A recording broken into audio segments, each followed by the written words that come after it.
Professor here. Today we're going to be talking about nighttime rumination and anxiety. And we're also going to go over, we're going to go over 2 things that you can do to manage your chatty little brain when you want to sleep. Managing your brain can sometimes feel like managing a long-term relationship. You know, you've been busy all day, you're working, scrolling, running errands, hanging out with friends, or doing just generally what you do in life, and you get a text from your significant other like, hey, we need to talk.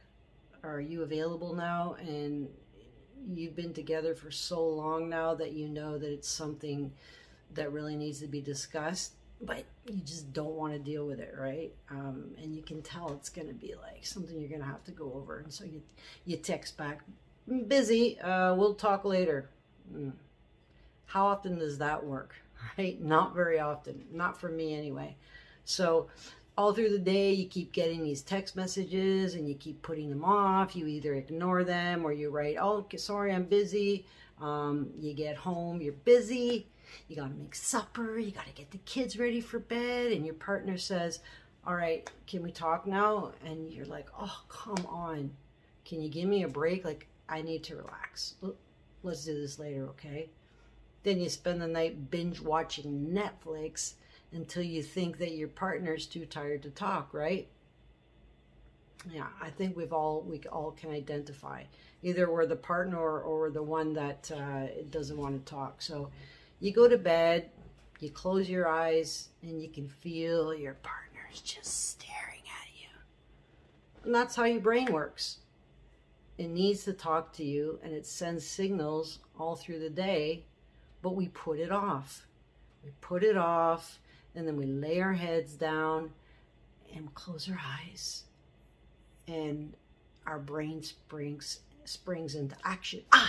Gotcha. All right, so now that it's quiet, we need to go over what an idiot you made of yourself in that meeting last week. We haven't had time to think about that. That was pretty bad. Also, I think it's a good time now, like right now, to review every mistake we've ever made and every mistake we could possibly or potentially ever make.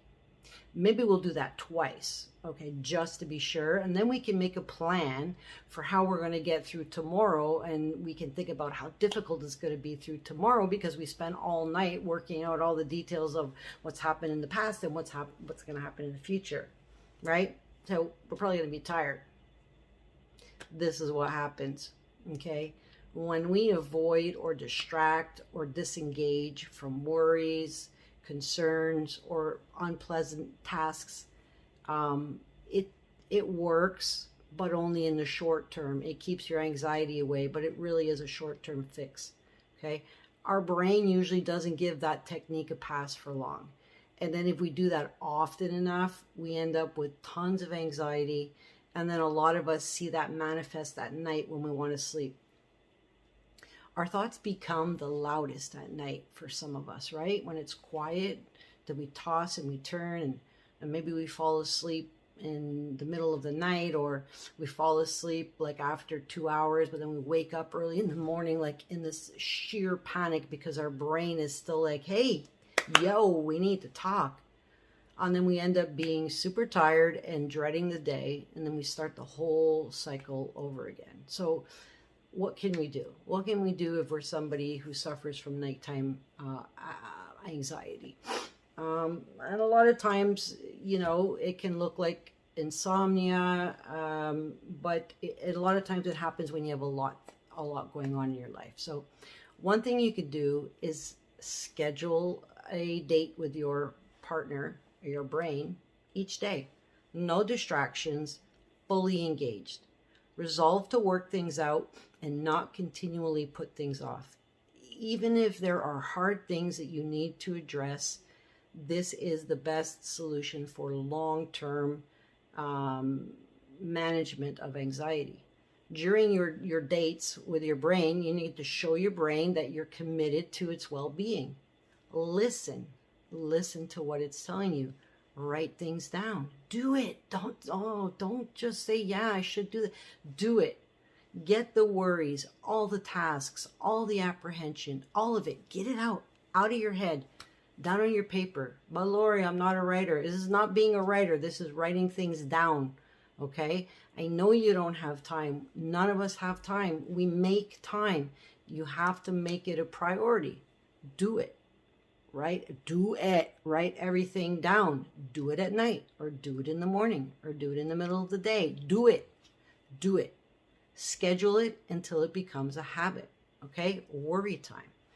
And another thing you can do, if you've been trying to write things down and you have your dates and you're still not going well, is you give yourself 30 to 40 minutes to fall asleep. And if you can't, get up, leave your bedroom, and go do something calm. Read, stare into space, doodle, knit, crochet, whatever it is, just keep it calm. And when you feel yourself getting sleepy, go back to bed and try again. And if you still can't sleep, after 30 to 40 minutes, get up and do something calming again. This time, write down any lingering thoughts or any intrusive thoughts that you're having. And there will be a time when you can actually stay in bed because you've retrained your brain, and you can remind yourself that you need to let go of your thoughts because you've written them and you're going to sort them out tomorrow. But if this is a chronic issue, it has to start by retraining your brain, okay? And the reason I suggest this is because we really want to avoid the association of anxiety and bedtime, right? Now, you might be thinking, but Lori, I'm going to be so exhausted if I do that. Well, yes, you will. But you'll be exhausted in the pursuit of good sleep hygiene and restful nights, right? Not just a perpetuating and vicious cycle of anxiety, okay? So basically you're making a decision. You're deciding which tired you're willing to deal with. Short-term tired while you're working things out, or long-term tired that you have no solution for, okay? So schedule some time with your worry. Call it a worry half hour, you know, depending on the time of your life. You might need more than that. And write it all out. Get it all off of your mind. Write down all your tasks you have to do. I do mine at night, at the end of my work day. I will write down all the little nagging things. And then a lot of times I'll be eating supper and I'm like, oh, I forgot. And I write it down. And like, I put everything down on my list. I don't get everything on my list done that day, but I definitely have it out on paper so I don't need to ruminate about it, okay? And if I have more serious things that I need to deal with, I write that down, you know, and I'll write down what are my fears, what's causing me the anxiety. So it's a thing you have to put into practice, okay? Also, and you know, I'm going to go over this, but I know a lot of you who have this, you know, anxiety, bed anxiety or nighttime anxiety, you know, but I hear this so often. Yeah, I know, I read about it. Yeah, I know, my therapist told me. Yeah, I know, but you know what?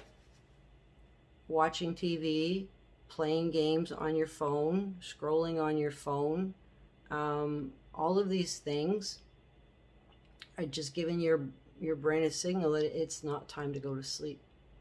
So good sleep hygiene. Have a regular routine. Okay? Try to go to bed around the same time every night. Work in the writing it out into your bedtime routine.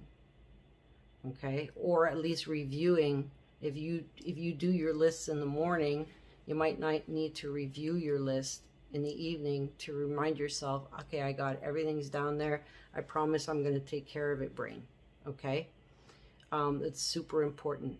And then again, don't stay in bed and then develop this chronic issue of seeing your bed and you know, your bedroom as, oh, I'm not gonna be able to sleep tonight, because then what happens?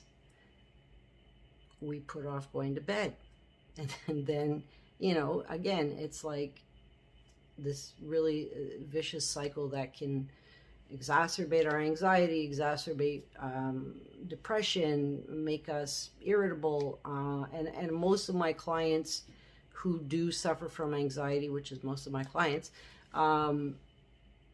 they mention that their anxiety is far worse at night. My anxieties, a lot of my anxiety was really, not all of it, but it was really chemically based. And so there was something about the mornings, waking up in the mornings, and I would wake up with like tons of anxiety, and then it would sort of alleviate over the day, and I didn't really have any problems at night. But a lot of people have anxiety. I do have had trouble falling asleep until I learned that I couldn't just say, yeah, I know, but okay, I'll do it tomorrow. Like I said, do it. Try it for a month, every day. And then you can compare. Am I sleeping better now? Do I handle my nighttime anxiety better? You're not going to know until you try it. Okay? So if you know anybody who could hear this message, please like and share, subscribe to the channel, and you'll get a notification every time there's a new video. Don't forget, I'm doing the 10-day challenge to get us started, motivated and inspired to achieve our goals in September. And thank you so much for joining me, and we'll see you next week on The Anxiety Professor.